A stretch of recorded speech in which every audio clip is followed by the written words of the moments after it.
Hello बच्चों, नमस्कार। कैसे हैं आप सब? तो बच्चों, आज हम पढ़ेंगे साझेदारी फर्म का समापन। और साझेदारी फर्म के समापन में एक इस तरीके का सवाल हम देखेंगे जिसमें हमको इबारत में जो जानकारियां दी गई हैं उसमें बैलेंस शीट नदारत है, अर्थात बैलेंस शीट नहीं दी गई है, चिट्ठा नहीं दिया गया है। और आप सभी जानते हैं कि जब साझेदारी फर्म का समापन होता है और जब वसूली खाता बनाया जाता है तो वसूली खाते में चिट्ठे से संपत्तियों को डेबिट में लिखा जाता है और चिट्ठे के जो दायित्व होते हैं, जो बाह्य दायित्व होते हैं, उनको चिट्ठे जो वसूली खाता है उसके क्रेडिट साइड हस्तांतरित करके बंद किया जाता है। तो हमें बैलेंस शीट की तो आवश्यकता होगी, ठीक है, लेकिन सवाल में बैलेंस शीट नहीं दी होगी। तो सबसे पहले हम क्या बना लेंगे बच्चों? बैलेंस शीट बनाएंगे और उसके बाद वसूली खाता, साझेदारों का पूंजी खाता, रोकड़ खाता कैसे बनाया जाता है, इस संबंध में पूर्व में भी हम कुछ सवाल हल कर चुके हैं। आज पुनः हम देखेंगे और उसमें क्या इंक्लूड हो गया है इस सवाल में कि हमको प्रारंभिक चिट्ठा भी बनाना होगा। तो बच्चों, हम देख लेते हैं कि सवाल किस प्रकार से आता है। सवाल इस प्रकार से आ सकता है कि राहुल, सौरभ और सहवाग एक फर्म में साझेदार थे। वे 2:2:1 के अनुपात में लाभालाभ का विभाजन करते हैं। उनकी पूंजी क्रमशः 50,000 रुपये, 40,000 रुपये और 30,000 रुपये है। फर्म का विघटन हुआ है 31 मार्च 2022 को। संपत्तियों से 71,200 की वसूली हुई है। अब वो कितने की थी ये नहीं लिखा गया है। सभी दायित्वों का 5% कटौती पर 9,500 रुपये का भुगतान करने के बाद रोकड़ 71,200 शेष बचती है। तो समझिए बच्चों कि सभी दायित्वों का जब हमने भुगतान किया है तो 5% की कटौती मिली है, अर्थात ये 9,500 है, जितने भी दायित्व थे उससे 5% कम है, ठीक है। अर्थात यदि हम इसको उल्टा जाएं तो क्या कर सकते हैं? 9,500 गुणा 100/95 कर देंगे, उल्टा कर देंगे, ठीक है। तो हमें क्या प्राप्त हो जाएगा? हमें प्राप्त हो जाएगा बाह्य दायित्व, ठीक है। तो बाह्य दायित्व हम इस प्रकार से ज्ञात कर सकते हैं। और उसके बाद क्या बचती है? अंतिम रोकड़ शेष, अर्थात भुगतान करने के बाद, बाह्य दायित्व भुगतान करने के बाद जो रोकड़ शेष बचेगी 71,200 का था। विघटन पर वसूली जो व्यय हैं वो 1,200 के हुए हैं, ठीक है। तो इनका लेखा हम जानते हैं, वसूली खाते के डेबिट में होता है, कर लेंगे।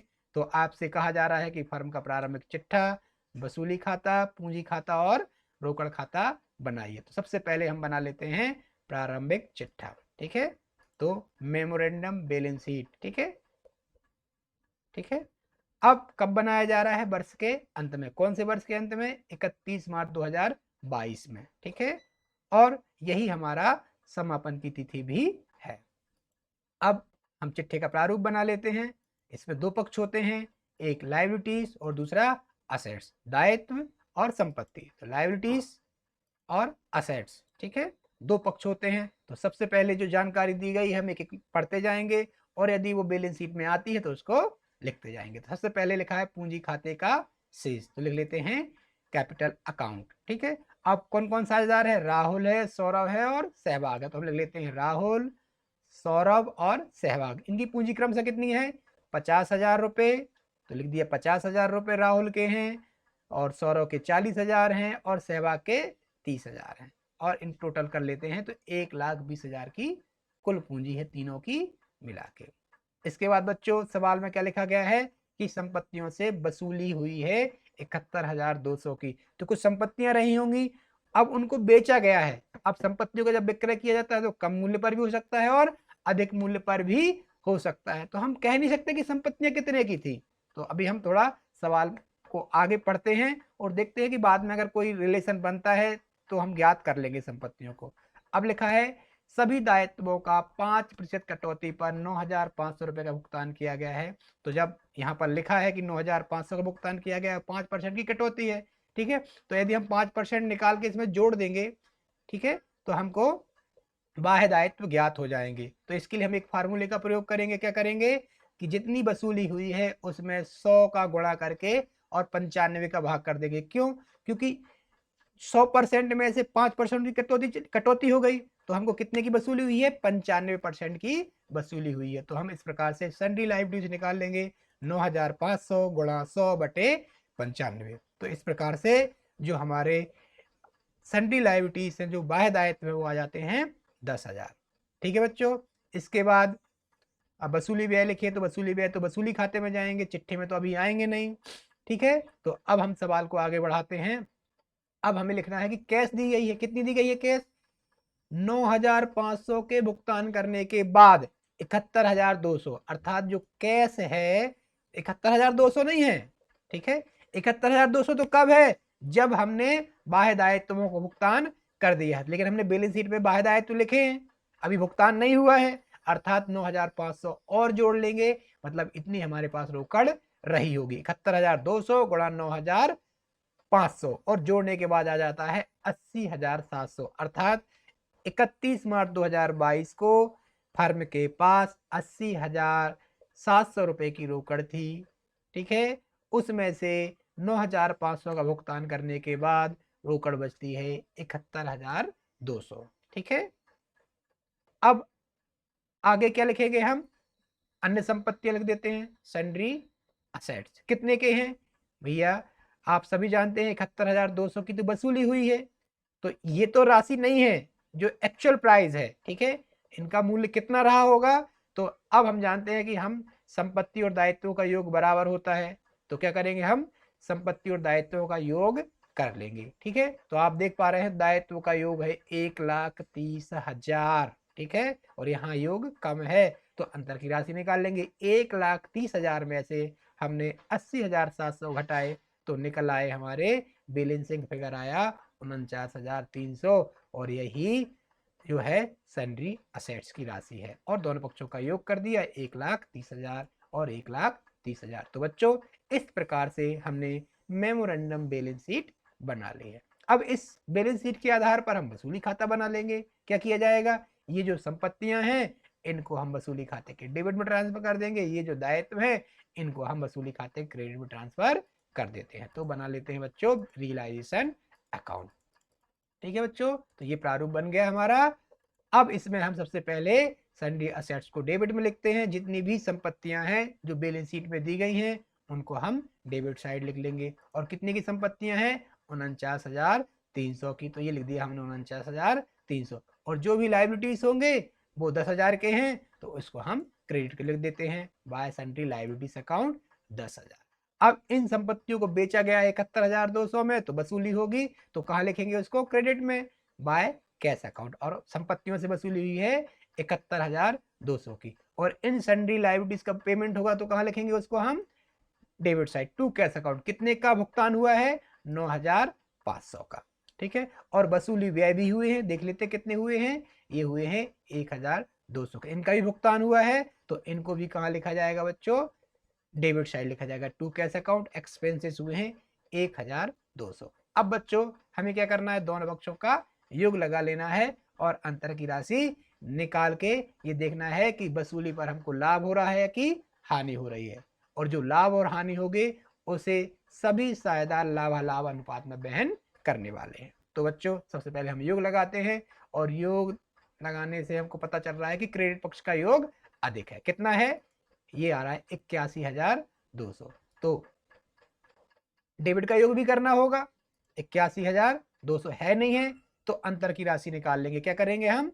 81,200 में से इनका योग करके घटा देंगे। ये जो राशियां हैं इनका योग कर लेंगे और 81,200 में से घटा देते हैं, तो हमको जो राशि निकल के आ रही है वह है 21,200। और ये 21,200 क्या है? लाभ है वसूली पर, क्योंकि क्रेडिट पक्ष का योग अधिक आया मतलब लाभ हुआ है।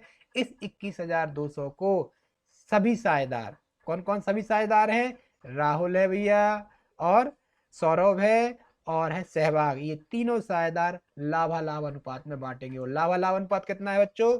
2:2:1, अर्थात 2 और 2 4 और 1 5, अर्थात 2/5, 2/5 और 1/5। तो बच्चों इसको हमने 21,200 को हमने 2:2:1 में जब बांटा, तो राहुल, सौरभ और सहवाग की राशि निकल के आई है 8,480।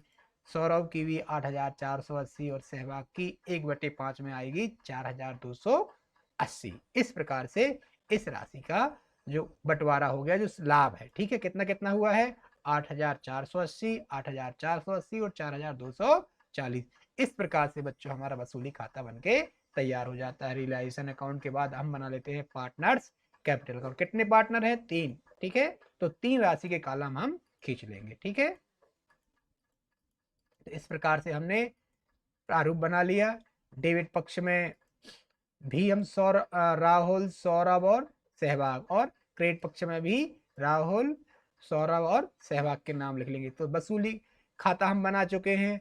तो वसूली खाते में जो हानि हुई है या जो लाभ हुआ उसको भी हम पार्टनर्स कैपिटल अकाउंट में लेके आएंगे। लेकिन पार्टनर्स कैपिटल अकाउंट में सबसे पहले लिखा जाता है पूंजी खाते का शेष। और पूंजी खाते का शेष कितना दिया गया है? पूंजी खाते का शेष राहुल, सौरभ और सहवाग का 50,000, 40,000 और 30,000 दिया गया। तो लिख देते हैं सबसे पहले बाय बैलेंस बीडी, ये क्रेडिट शेष है। ठीक है, तो 50,000, 40,000 और 30,000। ठीक है बच्चों, इसके बाद हम देखते हैं कि यदि चिट्ठे में ऐसी कोई मद है जो कि कहाँ आ सकती है, पूंजी खाते में आ सकती है, तो ऐसा कोई संचय या कोई लाभ या कोई हानि नहीं दी गई है जो सीधे पूंजी खाते में जाए। तो बच्चों अब हम आ जाते हैं किस पर? रियलाइजेशन अकाउंट में। तो रियलाइजेशन अकाउंट से लाभ हुआ है और लाभ को पूंजी खाते के क्रेडिट पक्ष की ओर लिख दिया जाएगा बाय रियलाइजेशन अकाउंट। और कितने का आया था? 8,480 राहुल के और सौरभ के भी 8,480 और सहवाग के है 4,240। इस प्रकार से जो मदें होनी थी या जो लिखा हो सकता था हमने कर लिया है। तो हम दोनों पक्षों का योग कर लेंगे और अंतर की राशि निकाल लेंगे। और जो अंतर की राशि होगी, चूंकि फर्म का समापन हो गया है, तो अंतर की जितनी भी राशि होगी, यदि क्रेडिट का योग अधिक होगा, जैसा कि प्रश्न में दिख रहा है क्रेडिट का योग अधिक है, तो ये साझेदार निकाल के घर ले जाएंगे। ठीक है, तो हम निकाल लेते हैं। तो राहुल 58,480 लेके जाएगा, सौरभ 48,480 और सहवाग 34,240 निकाल के घर ले जाएगा। ठीक है, तो दोनों पक्षों का योग कर देंगे और योग हमारा इस प्रकार से आएगा 58,480, 48,480 और 34,240। तो बच्चों इस प्रकार से हमने पार्टनर्स कैपिटल अकाउंट भी बना लिया है। तो बच्चों अब हम बना लेते हैं कैश अकाउंट। ठीक है, और कैश अकाउंट में जो है सबसे पहले प्रारंभिक रोकड़ शेष लिखी जाती है। और प्रारंभिक रोकड़ शेष कितनी है ये हम प्रश्न में देख लेते हैं। ठीक है, ये प्रारंभिक रोकड़ शेष जो है प्रश्न में नहीं दी गई थी, लेकिन हमने जब प्रारंभिक बैलेंस शीट बनाई थी उसमें थी 80,700। तो इसको हम बच्चों यहाँ लिख लेंगे 80,700। क्या लिखेंगे? To balance BD 80,700। इसके बाद बच्चों जो भी भुगतान हुए हैं उनको हम क्रेडिट साइड लिख देंगे और जो भी प्राप्ति हुई उनको डेबिट साइड लिख देंगे। तो सबसे पहले जो वसूलियों की बारी आती है वो वसूली खाते में ही लिखी गई है। ठीक है, तो हमने जो भुगतान किया है क्रेडिटर्स को, दायित्वों को, उसको हम कहाँ लिख देंगे? क्रेडिट में लिख देंगे बाय रियलाइजेशन। कितने का भुगतान किया था हमने? 9,500 का। ये 9,500 हम यहाँ पर लिख देते हैं। और वसूली कितने की हुई थी बच्चों? ये हुई थी 71,200 की। तो इसको हम कहाँ लिख देंगे?